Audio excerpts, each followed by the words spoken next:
Herkese merhaba, ben Açeli Damdelen, kanalıma hoş geldiniz. Bu videoda kumaş boyama ile ilgili tüm deneyimlerimi ve bilgilerimi size aktaracağım. Eğer ki koltuk, sandalye, baza kumaşlarını boyamayı düşünüyorsanız videoyu sonuna kadar hiç atlamadan izlemenizi tavsiye ederim.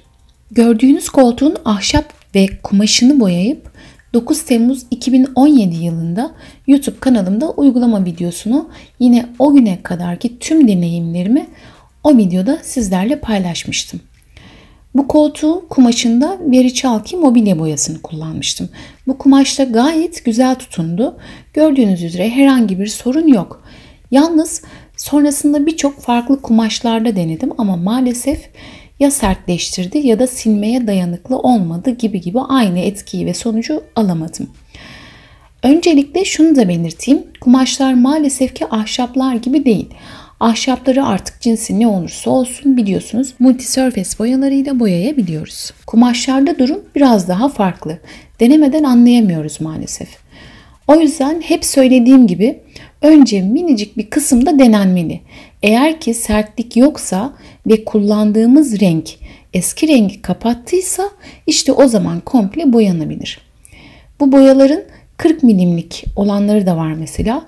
Önce ondan bir tane alıp denemeyi yapıp daha sonra büyük boyunu alıp boyayabilirsiniz. Koltuk, baza, fon perde gibi kumaşları boyamak için kumaş boyaları var. Evet, aslında hiç macera aramaya da gerek yok. Direkt kumaş boyasıyla denenebilir. Hatta onlarda kesin sonuç alıyoruz. Ama maalesef kumaş boyaları da minicik şişelerde. Onlarla mesela bir oturma grubu boyamak istesek epey bir boya gider. Maliyetli olur diyerek de boyamak isteyenlere tavsiye etmiyordum açıkçası. Şimdi değişen ne diye soruyorsunuz eminim. Bu işte. Yani desen kumaş boyalarının 500 milimlik olması beni cezbetti açıkçası. Ve arkadaşım Ayla ile beraber, gerçi birbirimize uzağız. O İstanbul'da, ben İzmir'deyim. Ama onunla beraber bir Ar-Ge çalışması yaptık diyebilirim. Ayla epeydir koltuklarını gri renk boyamak istiyordu ve bunu denemesini önerdim. Çok fazla renk seçeneği var desen kumaş boyalarının ama opak gri rengi yok maalesef. O yüzden o da siyah ve beyaz renklerini karıştırıp elde ettiği gri rengiyle koltuğun önce görünmeyen kısmından minicik bir bölümde deneme yapıp memnun kalınca komple boyadı. Ben de bu videoda göreceğiniz bazayı ve kumaşı metalik gri rengiyle boyadım. Yani o opak seriyi denemiş oldu. Ben de metalik seriyi denemiş oldum. Şimdi daha fazla kafamız karışmadan artık videonun bundan sonrasında soru, cevap ve uygulama olarak ilerleyelim. Nasıl boyanır veya boyamadan önce herhangi bir işlem yapmak gerekir mi?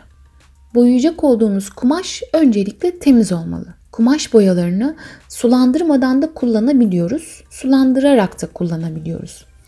Sulandırdığımızda tabii ki boya incelmiş oluyor ve dolayısıyla da katsayımız artıyor. Bunu da yine deneyecek olduğunuz bölümde bir kısmı boyayı sulandırarak, bir kısmını da sulandırmadan boyayıp denemenizi öyle yapabilirsiniz. Biz bu uygulamalarda boyayı sulandırıp o şekilde kullandık. Su oranı ise 3/1, mesela 3 kaşık boya 1 kaşık su, bu şekilde yapılabilir. Sulandırdığımız için de tabii ki bir katta kapanmadı. Kat arası birer gün bekleyip 2 kat boyadık. Kullanacağımız fırça ise boyayacak olduğumuz kumaşa göre değişebilir ya da sizler hangi fırçayla daha rahat boyama yapabiliyorsanız onunla yapabilirsiniz. En çok aldığım sorulardan birisi de kadife kumaş boyanır mı? Üzülerek belirtmeliyim ki kadife kumaşlarda olmuyor maalesef. Onun denemesini yapmıştım bir ara ve sertleştirmişti. Bu arada kumaş boyalarında renk açamıyoruz, bilginiz olsun. Yani eski rengin daha koyu tonlarına boyayabiliyoruz.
Kumaş boyasının üzerine bir şey sürülüyor mu?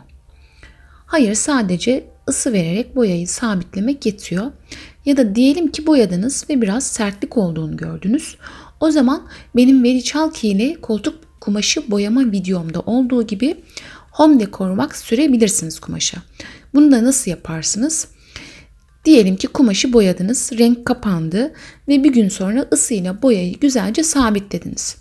İşte ondan sonra şeffaf renk wax'ı fırça ya da süngerle sürüp daha sonra da yumuşak bir bezle iyice wax'ı ısıtarak yaymanız, kumaşa yedirmeniz gerekir.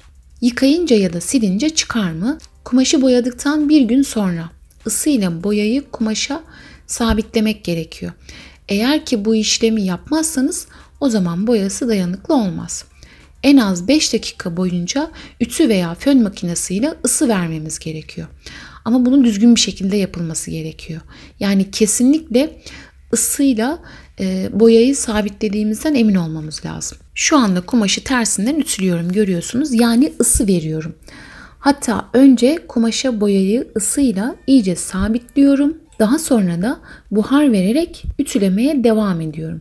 Bu işlem de eğer ki kumaşta hafif bir sertlik olduysa onu da alıyor. Eğer ki makinede yıkanacak bir şey boyamayı düşünüyorsanız 30 dereceye kadar yıkayabiliyoruz. Hatta bunun makinede kısa devirde denemesini de sırf videoya eklemek için yaptım. Boyadığım kumaş yaklaşık olarak 2,5 metreye 2 metre ölçülerindeydi. Bu arada onu niye boyadı diye düşünenleriniz vardır muhakkak. Bir sonraki videoda paylaşacak olduğum güzel bir kendin yap dil projesinde kullanmak için boyamıştım. Bu gördüğünüz parça arttı ve şu anda makineye atıyorum. Birazdan yıkanacak. Bakalım nasıl çıkacak.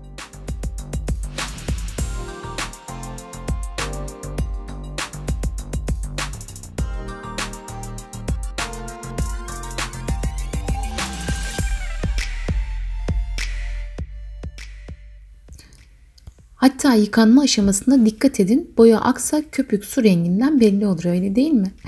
Unutmadan boyadığım baza ve kumaşta ben de metalik gri koyu geldiği için karışım yapmıştım. Tam olarak bir adet metalik gri'nin tamamını ve bir adet metalik beyazın ise yarısını kullandım. Evet, söyleyeceklerim bu kadar. Umarım videoyu beğenmişsinizdir. Birkaç güne çok güzel bir kendin yap projesi videosu gelecek. Eğer ki hala değilseniz kanalıma abone olup minik zil işaretine basıp bildirimleri açmayı unutmayın. İzlediğiniz için çok teşekkür ederim. Yeni videoda görüşmek üzere. Hoşça kalın.